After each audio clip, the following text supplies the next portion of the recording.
درود دوستان، وقتتون بخیر. خوش اومدین به یکی دیگه از جلسات هوش مصنوعی در معماری در کانال معمار AI، کانالی که قصد داره هوش مصنوعی هایی که در رابطه با رشته معماری هستن و در رشته معماری کاربرد دارن رو بهتون معرفی کنه و بهتون آموزش بده. در جلسات قبلی هوش مصنوعی های زیادی بهتون معرفی شد. حالا هوش مصنوعی هایی که چطوری متن رو تبدیل به تصویر کنید، چطوری اون تصویرتون رو تبدیل به ویدیو کنید، راههای رایگان و راههایی که شما نیاز نباشه به خرید لایسنس رو بهتون معرفی کردم. توی این جلسه هم اومدم یه پلتفرم دیگه و یه هوش مصنوعی دیگه ای رو بهتون معرفی کنم که خب کاربردهای مختلفی داره. از یه قسمتش توی این جلسه میخوام استفاده کنم، تبدیل متن به ویدیو. توی جلسات گذشته با VO2 کار کردیم یا همون VO شماره 2 کار کردیم و بهتون آموزش دادم که چطوری میتونین از طریق حالا ایمیل روزانه 3 الی 4 ویدیو تولید کنین که حالا بسته به تعداد ایمیل هایی که روی سیستمتون دارین میتونه این تعداد بیشتر یا کمتر باشه که من آموزشش رو بالای صفحه میذارم. خیلی ممنونتون میشم که اگر ویدیو رو لایک نکردین لایک بکنین یا اگر کانال رو ساب نکردین حتما ساب بکنین، چون اینطوری هم ویدیو به افراد بیشتری نشون داده میشه، همین که یه انرژی به من میدین که بتونم واسهتون ویدیوهای بیشتری رو در طول حالا هفته قرار بدم. سایت vidu.com سایتی هست که از 3 روش شما میتونید باهاش تولید ویدیو بکنین، یا حالا بهش یک رفرنسی بدین که حالا هم میتونه عکس باشه هم میتونه ویدیو باشه، یا اینکه صرفاً یه عکسی رو بهش بدین و نسبت به متنی که واسش می‌نویسین اون حالا عکستون رو تبدیل کنین به ویدیو، یا اینکه مستقیم یک متنی رو واسش بنویسین و اون ویدیو رو به شما تحویل بده. توی این آموزش حالا من از قسمت تکست تو ویدیو میخوام استفاده کنم. شما مرحله اول که وارد این حالا سایت و این پلتفرم میشین میبینیم که حدود 140 اعتبار یا همون سکه به شما میده که هر قسمتی که خواستین حالا هر تنظیماتی انجام بدین بهتون میگه که این مقدار مثلا سکه از شما کسر میشه تا این کار رو انجام بدین. روی این قسمت حالا اعتبار که میزنین میبینین که نوشته ماهانه شما 10 تا دونه ویدیو یا حالا 10 تا دونه رفرنس میتونین که تولید کنین. ببینید سایت هایی که الان هستن حالا اکثرا 1 الی 2 تا ویدیو، نهایتا 3 تا ویدیو مثل همون VO2 که بهتون آموزشش رو دادم میتونین که تولید ویدیو بکنین. خب خیلی الان سخت شده. VO3 یه سری آموزشایی داره، حالا میتونین توی یوتیوب سرچ بزنین. اینقدری که گذاشتم من دیگه حقیقتا توی کانال نذاشتم. یه مدتی هست که روی یه اعتبار دانشجویی شما میتونین با IP آمریکا از طریق VO3 تولید حالا تصویر و فیلم و اینجور داستانا بکنین. منتها من سایت هایی رو سعی میکنم معرفی کنم توی این کانال که خب هر جایی بهتون معرفی نمی کنن و سایت هایی هست که بدون نیاز به این که برین یه اعتباری یه جا بخرین و حالا یه کاری بکنین و بخواین هزینه‌ای بدین، سایت های فری هست که حالا فقط با یک اینترنت و VPN شما میتونین واردش بشین و استفاده بکنین. از قسمت تکست تو ویدیو که حالا وارد میشم، من قبلا حالا یه تستی روی این سایت انجام دادم، منتها میخوام از این طریق این دفعه وارد بشم که دفعات قبل توی آموزش قبلی که بهتون دادم از طریق حالا اون پلتفرم VO2 ما عکس رو تبدیل به ویدیو میکردیم، گرچه با همون سایت هم شما میتونین متن رو تبدیل به ویدیو بکنین که حالا من یه برگشتی میزنم به همون VO2 و یه توضیحاتی رو روی اون سایت بهتون میدم که یه سری موارد رو شاید توی ویدیو قبل بهش اشاره نکردم و بعد برمیگردیم به سایت ویدو AI و از طریق این پلتفرم شروع میکنیم تولید حالا ویدیو کردن. میتونه یه آزمون و خطای حالا خوبی هم باشه به نسبت که شما فرق VO2 و VO3 رو بفهمین، یعنی شماره 2 و شماره 3. خب شماره 2 قابلیت این رو نداره که به شما همزمانی که داره تولید ویدیو میکنه صداگذاری هم بده. صرفا اینه که خب میاد از طریق حالا اون متنی که نوشتین یا حالا اون عکسی که دادین اون تصویر یا حالا اون متن رو تبدیل به ویدیو میکنه و بعد شما خودتون باید روی حالا ویدیوتون صداگذاری انجام بدین داخل حالا نرم افزارهایی که هست، داخل هوش مصنوعی های دیگه ای که هست و بتونین حالا روی صداگذاری بکنین. منتها وو تیری میاد به شما صداگذاری شده تحویل میده، بهتره بگم. البته من با خود شما دارم این سایت جدید رو تست میکنم که ببینم چطوریه. نمیدونم صداگذاریش رو میده یا نه، ولی هرچی که هست میدونم که از حالا هوش مصنوعی وو تیری داره استفاده میکنه. خب قاعدتا کیفیت بهتر و جزئیات بیشتری رو به شما تحویل میده. برای وو 2 که آموزشش رو قبلا بهتون دادم و بالای صفحه‌ام واسهتون میذارم، گفتم وارد سایت گوگل AI استودیو میشین و از قسمت جنریت مدیا روی گزینه وو کلیک میکنین. اگر دقت کنین قسمت تولید ایمیجین یا همون عکسش هم به روز رسانی شده و میتونین حالا از اون قابلیت ها هم برای تولید عکس استفاده کنین. سایت های خوبی هستن این سایت هایی که دارم بهتون معرفی میکنم و خب عملا خودم دارم استفاده میکنم. حالا تولید محتوایی که داخل پیج اینستاگرام هم هست که حالا آیدی شو واسهتون میذارم، میتونین ببینین به چه صورت هست. دقیقاً با همین سایت هایی که خودم دارم کار میکنم میتونین شما هم کار بکنین و خب استفاده بکنین. یه سری محدودیت ها داخل این حالا پلتفرم هست، اینکه شما تا 720 بیشتر رزولوشن نمیتونین یا حالا کیفیت تصویر یا ویدیوتون رو بالاتر ببرین. نهایتا تا 720 میتونین کار رو انجام بدین و همچنین فریم تصویرتون رو تا 24 فریم بر ثانیه میتونین تنظیم کنین. فقط تایم رو دسترسی دارین که حالا از 5 ثانیه تا 8 ثانیه هست و نسبت تصویرتون که حالا یا 16:9 افقی مثل همین ویدیویی که دارین الان داخل یوتیوب میبینین یا به صورت ریل اینستاگرام یا حالا شورت های تیک تاک و یوتیوب که روی 9:16 هست و دقیقاً معکوس نسبت قبلی میشه. و اینجا تعداد حالا ویدیوتون رو تنظیم کنید که تا 4 تا ویدیو همزمان با یه دونه متن میتونین بگیرین، ولی در نظر داشته باشین، البته تا 2 تا ببخشید، ولی در نظر داشته باشین که از اون 3 اعتباری که روزانه هر 24 ساعت با ایمیلتون بهتون میده بیشتر دیگه نمیتونین، یه دونه دیگه بیشتر نمیتونین استفاده کنین وقتی این روی گزینه 2 بذارین. به نظر من خب سعی کنین اول راه بیاین یه تستی رو انجام بدین، حالا حداقل خروجی عکس رو بگیرین اگر میخواین که متنتون رو تبدیل به ویدیو بکنین.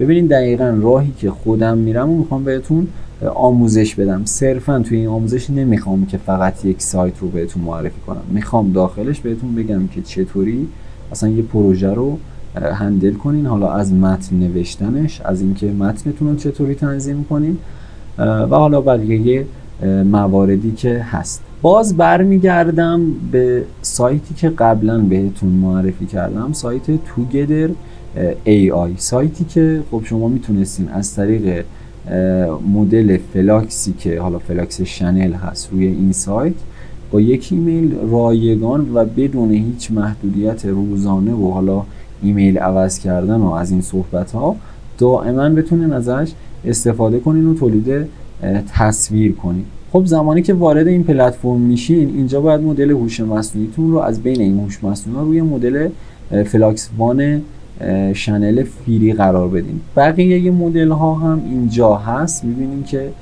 به چه صورته، ولی این مدل و روی این حالت میتونی شما فری استفاده کنین. بقیه حالت ها رو باید حتما بابتش هزینه پرداخت بکنین و نمیتونین که رایگان استفاده کنین. نسبت تصویر رو اینجا مشخص میکنین یا حالا شما وقتی روی حالا مدل فلاکس وان شنل هستین روی گزینه حالا کاسون بزنین و نسبت تصویرتون رو اینجا به پیکسل وارد کنین. من حالا حالت عمودی اینستاگرام رو در نظر میگیرم، حالت پستش رو که 1440 در 1152 هست. یه متنی رو من آماده کردم، قبلا هم پستش رو گذاشتم که میخوام حالا اون متن رو ببینم که حالا متنی که نوشتم، پرامپتی که نوشتم تصویرش به چه شکل میشه که بعد میخوام ویدیو بگیرم اون حالا اعتباری که اون سایت بهم داده از بین نره. خب من وارد حالا قسمت وردم میشم. باز من یکی از پروژه هایی که داخل اینستاگرام واسهتون گذاشتم این که حالا از حالا مشاهیر و شاهنامه و نمیدونم نقاشی های داخل شاهنامه و همچین چیزایی ایده گرفتم و نسبت به اون الان میخوام که تصویرم رو ببینم. یه متن رو آماده کردم، اون متن رو وارد حالا هوش مصنوعی توگدر AI میکنم که ببینم تصویری که از اون متنم بهم میده در چه حد هست. وقتی نسبت تصویرتون رو تنظیم کردین و حالا مدل هوش مصنوعیتون رو اوکی کردین، متنتون رو اینجا کپی پیست میکنین و ببینیم که نتیجهش به چه شکل میشه. خب میبینیم که تصویر من رو داد. حال و هوای کار رو من میپسندم و دوست دارم. چرا؟ چون دقیقا همون چیزی هست که توی متن نوشته شده و من خودم توی متن لحاظ کردم. این که آقا از خطوط نستعلیق استفاده بشه روی دیوارها به عنوان حالا نقاشی هایی از شاهنامه روی دیوارها استفاده بشه. متریال بتون حالا کاشی فیروزه‌ای رنگ داخل تصویرم باشه. حالا من میتونم یه تصویر دیگه حتی تولید کنم. از قسمت بارم حالا زاویه دوربین باشه، یعنی بار رو به من نشون بده و حالا بخشی از چیدمان. حالا نسبت تصویر رو من روی 16:9 اینجا معرفی کردم، ولی خب چون داخل این هوش مصنوعی به صورت دستی خودمون تعیین کردیم دیگه اون زیاد کاربردی نداره. حالا اینی که چطوری من این متن رو آماده کردم و آماده سازی کردم هیچ کاری نداره. شما دقیقاً چیزی که تو ذهنتون هست رو وارد چت جی پی تی میکنیم و اونجا شروع میکنیم هی تست گرفتن و آزمون و خطا کردن. به چه صورت؟ مثلا این که من این متن رو شاید بالغ بر 30-40 بار ادیتش زدم. چرا؟ متن اولم رو به این صورت نوشتم که خب من یک پرامپتی میخوام که یک همچین مشخصاتی داشته باشه. تصویر بعدم رو هم تولید کرد. میبینیم که خب با بتون و دقیقا همون نقاشی هایی که من به صورت تلفیقی حالا خواستم در بیاره که میبینید چقدر تصاویر خفن و هنری بهم داده. دقیقاً مواردی که داخل متنم هست رو واسم تولید کرده و بهم داده. یه سری سوتی شاید اینجا ببینیم که حالا مثلا پایه این صندلی به این صورته که اینا رو خب حالا یا میتونیم وارد فتوشاپ کنیم یا هوش مصنوعی های دیگه ای هستن که اونا رو بهتون معرفی میکنم در آینده که به راحتی میتونین حالا ادیت رو انجام بدین. مثلا این آبجکتی که الان یه دونه اینجا بالای کانتر هست، خب این سوتیه که دوتای دیگه‌اش نیست، که حالا یه تعداد فرد خوشگلی باشه که حالا با این آبجکت هم اینجا ست شده. چطوری این چراغا رو کم و زیاد کنین، چطوری اصلا این نقاشی رو اگر دوست نداشتین حذف کنین از روی دیوار بدون اینکه حالا کسی متوجه بشه اصلا این همچین چیزی اینجا بوده. متنی که مینویسین بچه‌ها خیلی مهمه. بهتون گفتم متنی که میخوان رو کاملا فارسی برای هوش مصنوعی بنویسین و اون متن رو بهش بگین که به صورت انگلیسی واسهتون تبدیل کنه. بعد متنتون رو وارد حالا هوش مصنوعی توگدر AI کنین، تصویرش رو ببینین به چه صورت میشه و بعد از اون که اوکی بود، نهایی بود، دوست داشتین و به دلتون بود، میبینین اگر دقت کنین از یه مدل متریال توی هر تصویری داره واسه من استفاده میکنه. دقیقا نقاشی هایی که میخوام رو واسم انجام داده. حالا جزئیاتی که ازش خواستم اینکه قوس داخل تصویرم باشه رو دقیقا واسم انجام داده. میتونم دوباره متنم رو به چت جی پی تی بدم و ازش بخوام که اون حالا قسمت کاشی های آبی رو داخل مثلا حالا این پرامپت و این متن به نارنجی تبدیل کن. به چه صورت؟ به این صورت که من کافیه که اینو کنترل سی بزنم، همه رو انتخاب کنم، وارد چت جی پی تی کنم و اینجا واسش حالا پیست کنم و اینجا به فارسی بنویسم که خیلی ساده بنویسم که کاشی فیروزه‌ای به نارنجی تبدیل بشه. میخوام ببینیم که چقدر سرعتی هست و خود چت جی پی تی واسه من اون متن رو آماده سازی میکنه. حالا من قبلا اومدم چیکار کردم؟ اومدم همین متنی که الان تولید تصویر کردیم باهاش رو به چت جی پی تی دادم و بهش گفتم که برای ویو تیری واسم آمادش کن، به طوری که حالا داخلش آدم ها راه برن. حالا اینجا اگر بخواین ببینین به این صورته. گفتم که این پرامپت رو برای تولید یک ویدیو واسه ووتیری میخوام که از فضای کافه باشه و مردم داخل فضا و در کافه رستوران حالا قدم بزنن. خیلی ساده، فقط واسه یه تست. خیلی جزئیات بیشتری میتونم اضافه کنم، اینکه یک مرد کت شلواری مثلا روی میز اول کافه نشسته باشه در حال قهوه خوردن یا حالا در حال روزنامه خوندن. همین طوری هی باید توی ذهنتون تجسم کنین و بهترین کیفیت و بهترین چیزی که مد نظرتون هست رو واسش بنویسین و دقیقاً همون متن رو به انگلیسی بهتون میده. اگر به فارسی داد واسش بنویسین که به انگلیسی بهتون بده. سعی میکنم توی آموزش‌های بعدی بهتون کلاً چت جی پی تی رو آموزش بدم، اینکه چطوری پرامپت بنویسین و پرامپت دقیق و حرفه‌ای بنویسین. در واقع یه سری جزئیات داره، ولی توی این آموزش چون حالا قراره ویدیو تولید کنیم، فقط خواستم بهتون بگم که من خودم به شخصه چه راهی رو میرم و چه کاری رو انجام میدم. متنی که بهش دادیم رو گفتیم آقا برای کافمون از کاشی نارنجی استفاده کن. خب من اینو کپی کردم.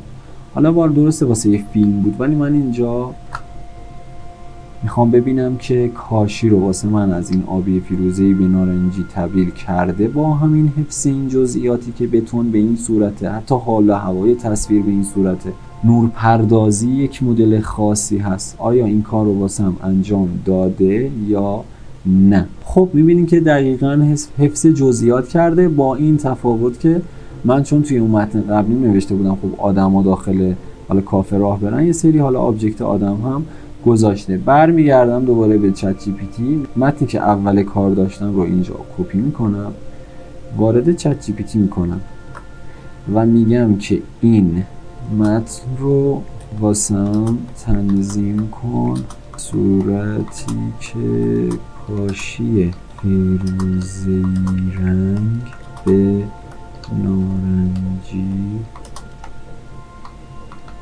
تغییر کنه.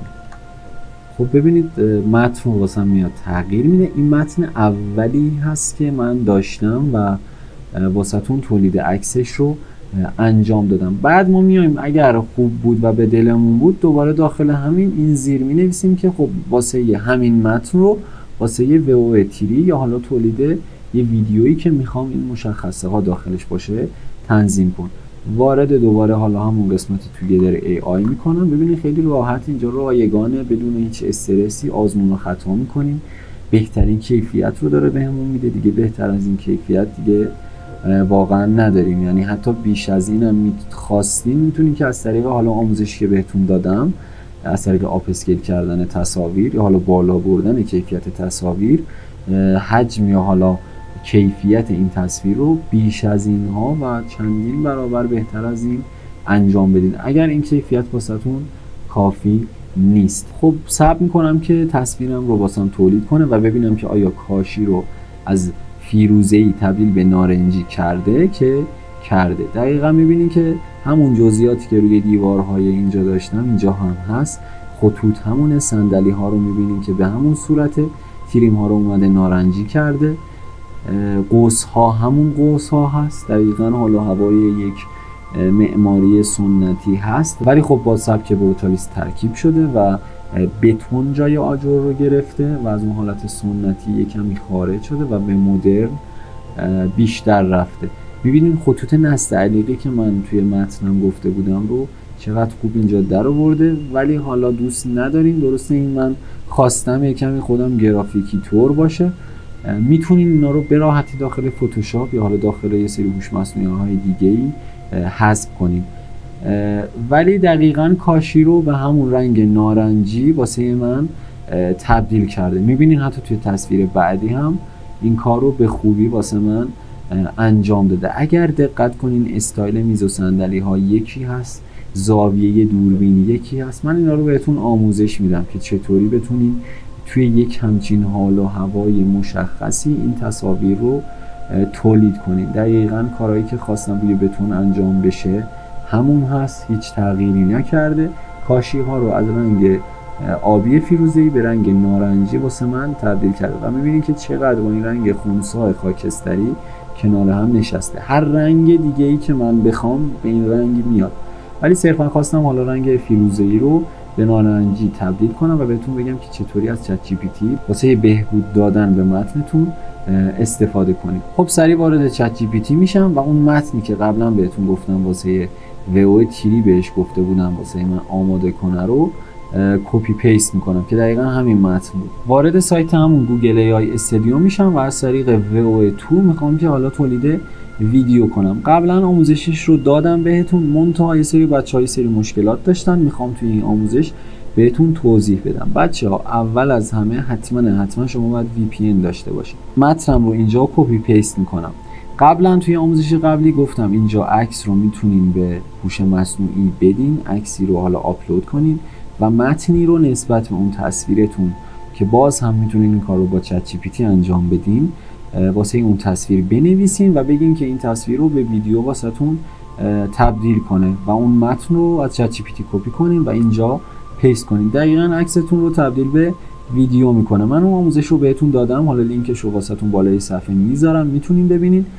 ولی یه سری باگ ها زمانی که این سایت خیلی شلوغ میشه و خب آدم داره باهاش کار میکنه به وجود میاد. بعضی بچه‌ها اسکرین شات فرستادن و خب عکس گرفتن فرستادن، اینکه یه اروری میده این سایت و فکر میکنن که نمیتونن استفاده کنن. اینقدر روی این گزینه ران بزنین، حالا تست میکنین تا اون نوبت رو به شما بده این سایت و شما رو حالا متنتون رو وارد سایت بکنه و واسهتون تولید ویدیو بکنه. شاید بار اولی که الان میخوام بزنم این ارور رو نده، ولی دفعات بعدی قطعا این ارور رو میده، ولی شما پشیمون نشین و دوباره چند بار روی این گزینه بزنید. حالا با هم تست میگیریم. متنم رو اینجا نوشتم، تصویری ندارم، فقط متن رو میخوام تبدیل به ویدیو واسم بکنه. همه چیز داخل خب این متن نوشته شده. من این متن رو از قبل داشتم خب آماده کرده بودم، به هوش مصنوعی دادم واسم تنظیم کنه برای حالا تولید یک ویدیویی که یه سری آدم ها دارن داخل یک کافه راه میرن و این کافه رو من بهش گفتم که چه دیزاینی داشته باشه. بقیه موارد رو زیاد نمیخوام توضیح بدم. روی گزینه ران میزنم، میبینین که هیچ گونه اروری توی مرحله اول به هم نداد. شاید واسه شما نسبت به VPN تون اون ارور رو بده، ولی پشیمون نشین. بیش از شاید 100 بار باید بزنی روی این گزینه تا نوبت رو به شما بده. خب من VPN هم نسبتا خوبه، سرعت اینترنتم بد نیست، واسه همین خب زودتر نوبت من میشه. اگر سرعت اینترنت پایینی دارین و خب VPN مناسبی استفاده نمی کنین، قطعا ممکنه که به باگ و مشکل بخورین.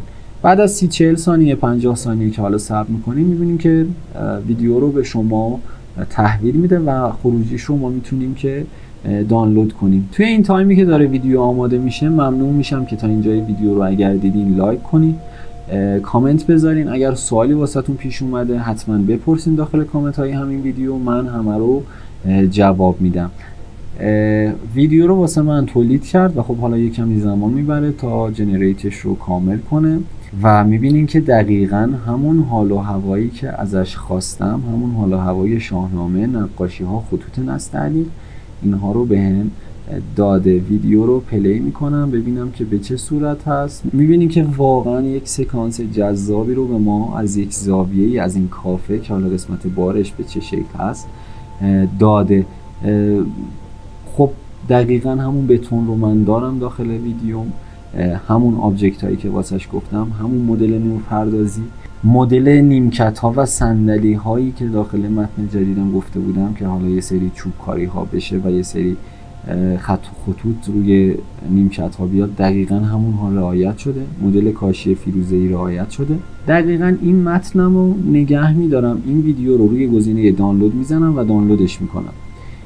دوباره روی گزینه ران میزنم، میبینیم که این ارور رو به همون میده.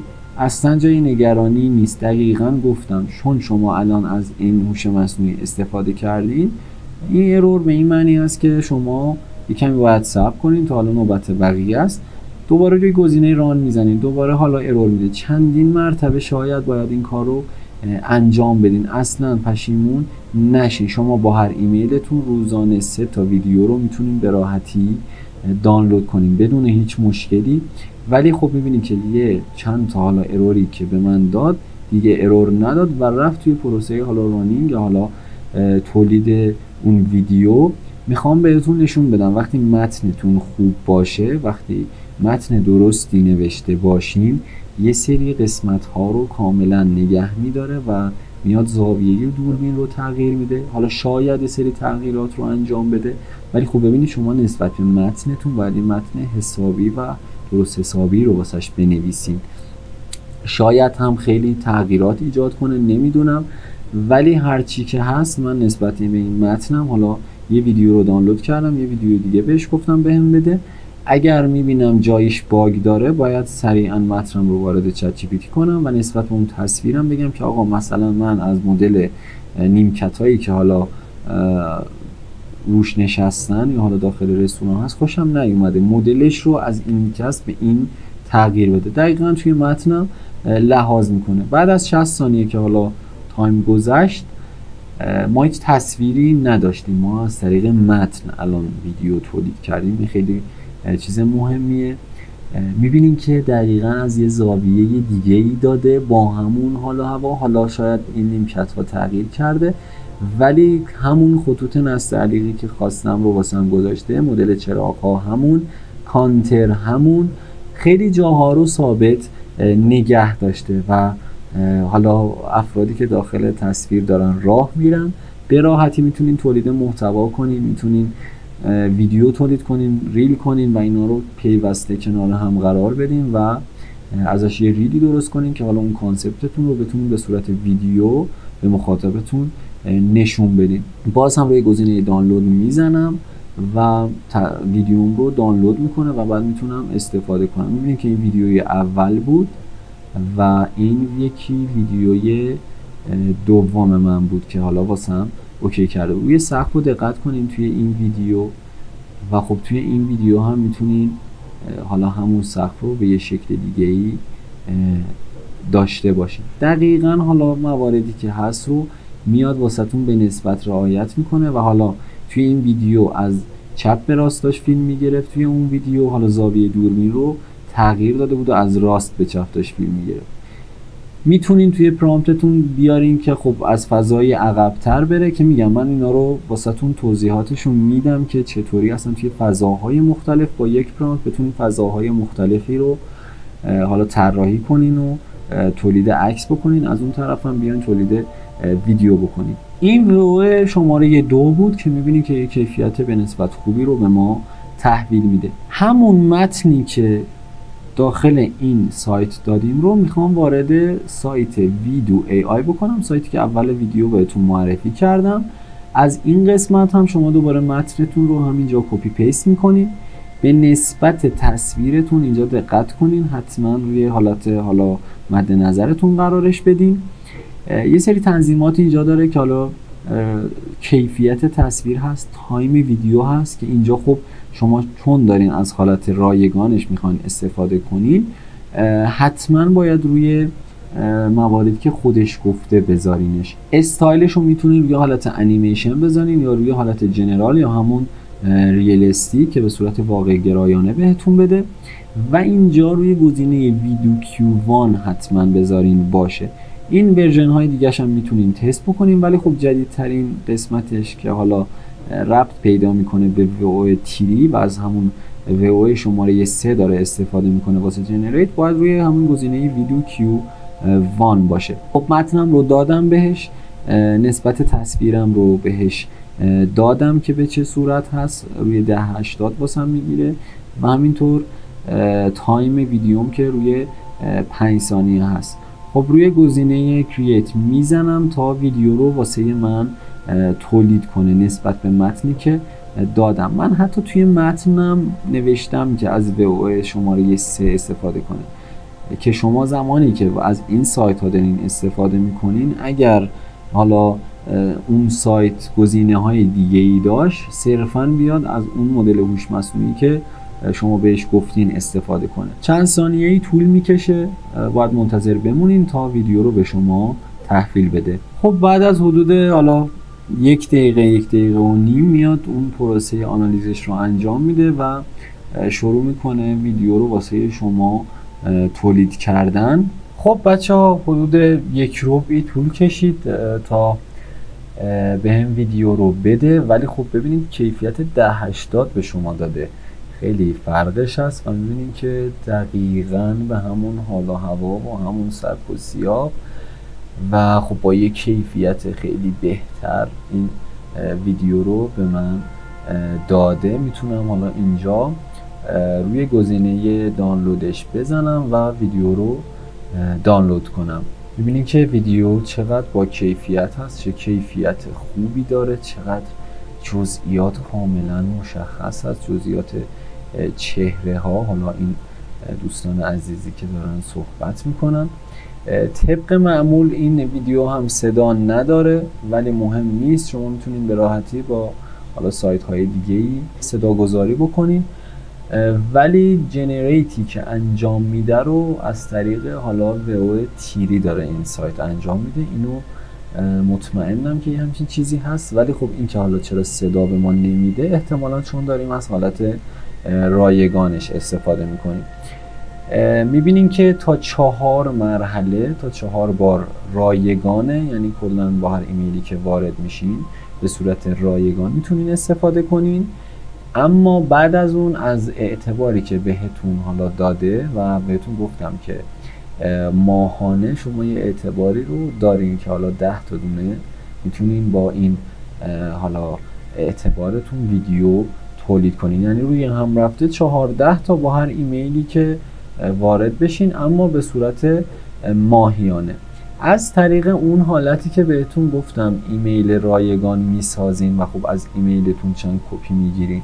من میخوام از اکانتم یک بار خارج بشم و با یه ایمیل دیگه ای که با همون ایمیل اصلی که وارد این حالا سایت شدم وارد بشم و ببینم که آیا میشه یه همچین کاری کرد و حالا دور زد یه جورایی این سایت رو، ببینم که آیا امکان پذیر هست یا نه. میام از قسمت حالا اکانت لاگ اوت میکنم و اینجا می نویسم که فری جیمیل. این راهو واسه سایت ایمجین آرت و سایت فکر میکنم که کریا ای آی هم بهتون آموزشش رو دادم. منتها سرویسی که توی آموزش قبلی بهتون گفتم از دسترس خارج شده و از این سرویسی که حالا میبینین میل متئور هست، میل متئور میخوایم استفاده کنیم. کافیه که اینجا ایمیلمون رو وارد کنیم، همون ایمیلی که اکانت قبل رو باهاش ساختیم، در واقع حالا هر ایمیلی که روی سیستممون هست. این ایمیل رو وارد میکنم و روی گزینه جنریت میزنم. میبینیم که چقدر ایمیل واسه من میسازه. یکی از این ایمیل ها رو من انتخاب میکنم و وارد حالا همون سایت میشم و از قسمت continue with email وارد میشم. ایمیلم رو اینجا پیست میکنم و روی گزینه next میزنم. ببینید بچه ها، پیامی که الان این کدی که میگه واسه ایمیلت اومده به اینباکس ایمیل خودتون. کافیه که اینجا حالا وارد اکانتتون بشین، حالا همون اکانتی که دارین، و وارد قسمت اینباکس ایمیلتون بشین و اون کد حالا وریفایی که کد اعتباری که واسهتون اومده رو کپی پیست کنیم و وارد سایت بزنیم. میبینی که از طریق ویدیو یک کدی واسه ما اومده. این کد رو اینجا شما کپی میکنین، برمیگردین به اون سایت و اینجا پیست میکنین. فکر میکنم که بشه، یعنی اون اعتبارمون رو زیادتر به همون بده.